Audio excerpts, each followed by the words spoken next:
Дали продавниците, трговските центри и наплатните шалтери ќе заминат во историјата поради брзорастечкиот тренд на онлайн купување и плаќање сметки. Современиот животен стил донесе видни промени во трговијата, па така граѓаните соочени со недостиг од време за физичко присуство по продавници се повеќе го заменуваат со виртуелно присуство на интернет. Од тука се поголем број на фирми и брендови од Македонија отвораат онлайн продавници. Да, веќе сите купувачи се преселуваат на интернет, се разбира дека сите бизниси сакаат да одат на интернет и они. Значи сакаат да отворат онлайн продавница, кај што секој клиент, муштерија би сакал да отвори веб страната нивна, кај што ќе пушти некои си барања за производи или реално ќе ги види излистаните производи и едноставно со еден клик да купи се што му е потребно, да му биде доставено дома.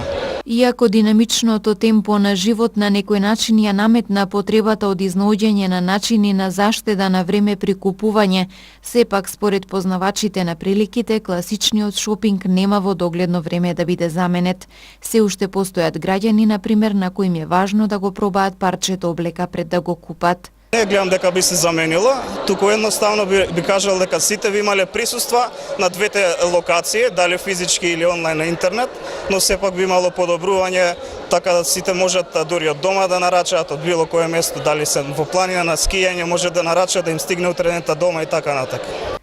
Можноста преку интернет во било кое време од било кое место да се заврши целото купување, од правење на нарачка, плаќање на сметката и достава на купеното до врата, го прави онлайн тргувањето се поатрактивно за се поголем број граѓани, но токму масовноста носи со себе ризик граѓаните да бидат измамени. За безбедно купување преку интернет постојат неколку мерки на предпазливост. Па да се запознаени со основни принципи на работење на интернетот, да знаат браузерот како функционира, да си имаат контрола на своите платежни средства, да внимаваат на кого споделуваат приватни информации и да едноставно да внимаваат на која страна се приклучуваат, на кого споделуваат информации кои што се приватни. Наједноставно може да провери во браузерот, има тука една зелена сјаличка која што им кажува дека е енкриптирана таа веб страна. Исто така може да видат која е компанијата која што има направена таа веб страна, буквално чива е таа веб страна, да анализираат, ако им веруваат на компанијата, едноставно може да ја користат таа веб страна.